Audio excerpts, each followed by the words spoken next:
Hello, everyone. It's Mr. Schneider. Today, we're going to look at how a bill becomes a law in the federal government. They call me Bill, yes, they call me Bill, and I'm standing here on Capitol. Oh!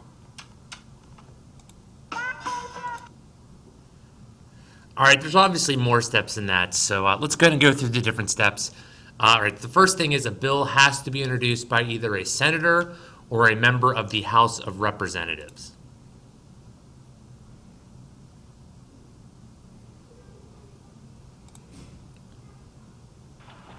So ordered. Mr. President!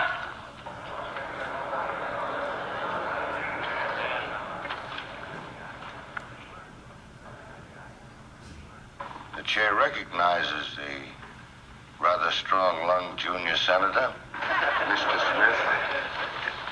I'm very sorry, sir. I have a bill. You must speak a little louder, Senator, but not too loud. I have a bill to propose, sir.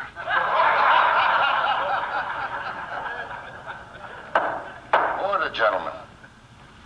Our junior senator is about to make a speech.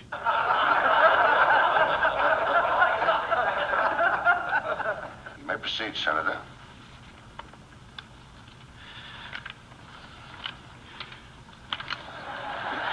Be it enacted by the Senate and the House of Representatives that there be appropriated as a loan a sum sufficient to create a national boys' camp to be paid back to the United States Treasury by contributions from Boys of America. This camp to be situated on the land at and adjacent to the headwaters of a stream known as Willett Creek in Terry Canyon, for the purpose of bringing together boys of all walks of life from various parts of the country. All right, now it's obviously a fictionalized account of a bill being introduced, but you get the idea. The senator stands up, or the member of the House stands up, and they introduce the bill in front of the House or Senate. After a bill is introduced, it's then sent to a committee where it is debated by the members of that committee. Here's a short glimpse of senators discussing a bill last year. I think the American people are ready, but we continue to be blocked by this administration.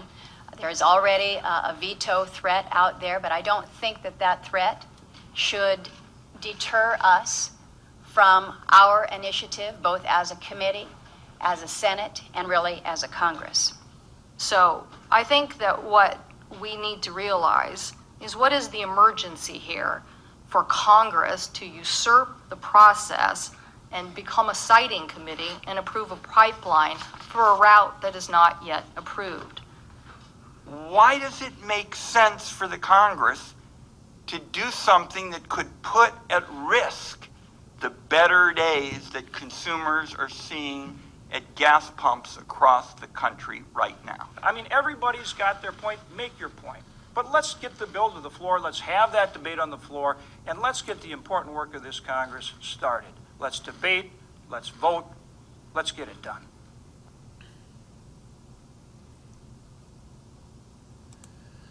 All right, after the bill is talked about in committee, it's then sent to the full House, both both the Senate and the House, and then it's debated on the floor of both houses. One of the real bedrock beliefs among Republicans is that if you cut taxes, particularly on the wealthiest people in America, the economy will prosper. We hear that over and over again. Didn't we try that experiment under President George W. Bush?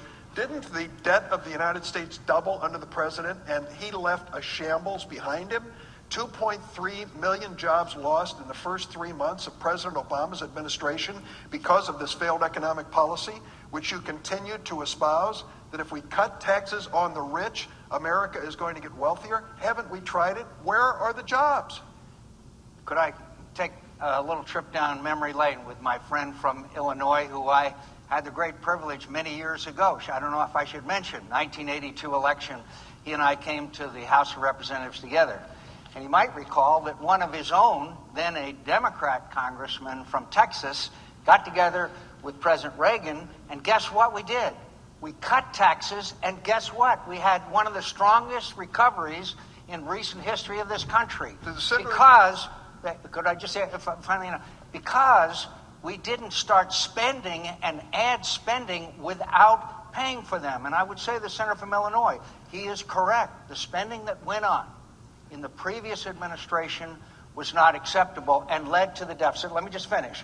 But I would also say, speaking for myself, I voted against the Medicare Part D because it was not paid for. I voted against the earmark and pork barrel spendings, which were abundant as every appropriations bill came to the floor and dramatically increased spending in the worst way, wasteful and corrupt way, I will say. And I'm proud that at least some of us said, if you don't stop this spending and get it under control, then you're going to face a serious problem. But I would also mention, and you've seen the chart, it's gotten a lot worse. All right, so after the bill is debated, it's then voted on, two things can happen. If it's passed, the bill is then sent to the president so he can either sign it into law or veto it, or if the bill is not passed, then the bill dies.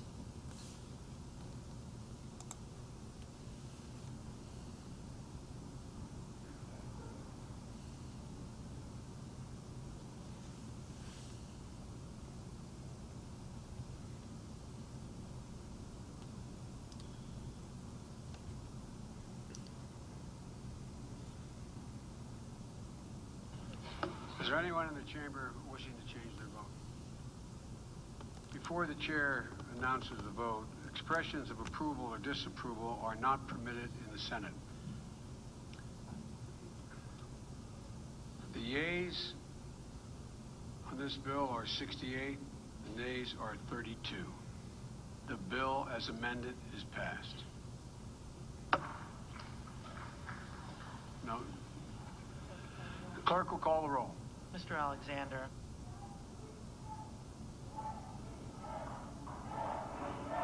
The Sergeant at Arms will restore order in the gallery.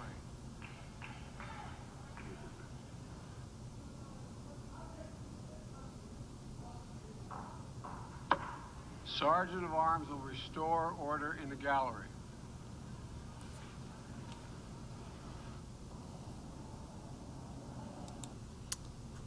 So let me add one thing. For a bill to become law, for a bill to be sent to the president, it has to pass both the House and the Senate in the exact same form. And then finally, it's sent to the president, where again, he can do one of two things. He can sign the bill and it becomes a law, or he can veto it and it's sent back to Congress. Congress can overturn a presidential veto with a 2/3 vote of both the House and the Senate.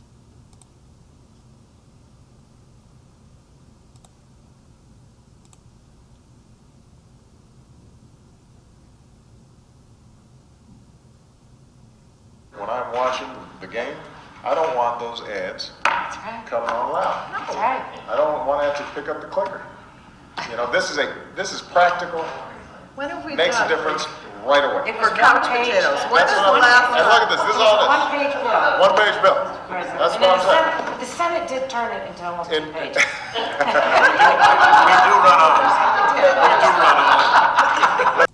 And finally, just a couple things. What influences the lawmaking process? Elected officials write laws and take action in response to problems or issues. Individuals and interest groups help shape legislation. This is also known as lobbying. We'll talk about this more in class, but this is definitely something you need to know about. People want different things passed, so they try to persuade people in Congress to introduce bills or vote a certain way. They lobby them. Here, vote for this. Do this for me. Do this for my company. Do this for our interest group. And then, again, Congress's powers are limited. They can't make laws about everything and anything. Their powers are definitely limited, as we've talked about in the previous podcast. All right, that's podcast 5.2. Thanks, guys. Have a really good weekend.